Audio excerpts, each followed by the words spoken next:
Yorana. Dans les prochains épisodes, Actu se consacrera aux addictions. Nous démarrons aujourd'hui avec l'alcool et ses méfaits.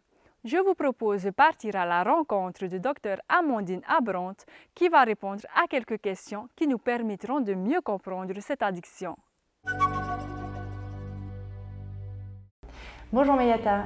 Donc l'alcool est absorbé au niveau de la bouche, de l'œsophage, l'estomac et l'intestin grêle.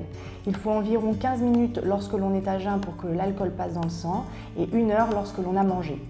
95% de l'alcool est éliminé par le foie et 5% par les autres organes. L'alcool donc agit aussi sur le cerveau et sur les neurones et est à l'origine de la sensation d'euphorie, de détente, mais aussi des effets négatifs avec une baisse de la concentration, une diminution du champ visuel. Quels sont les organes les plus touchés ?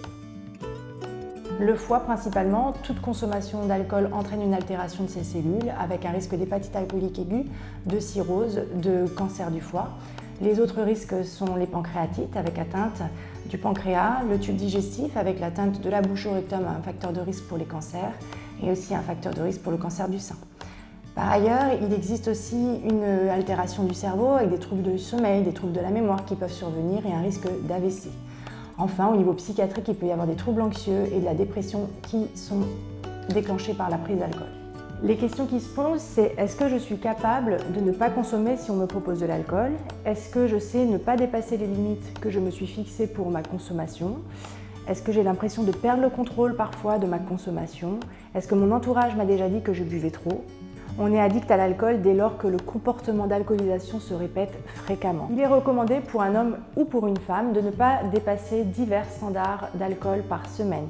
Voici à quoi correspond un verre standard d'alcool. Et donc, on recommande d'avoir au moins 2 jours dans la semaine où il n'y a pas de consommation d'alcool. Pour rappel, une femme enceinte ou allaitante ne doit pas consommer d'alcool du tout.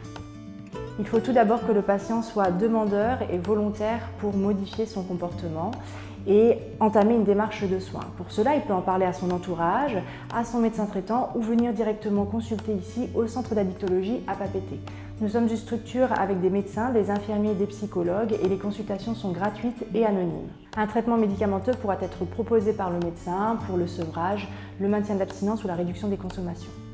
En conclusion, être addict à l'alcool est une vraie maladie qui se soigne et il ne faut pas avoir honte et donc consulter. Maururu Amandine pour ces informations. Courage à tous ceux qui luttent contre cette maladie. En attendant, je vous dis à la semaine prochaine.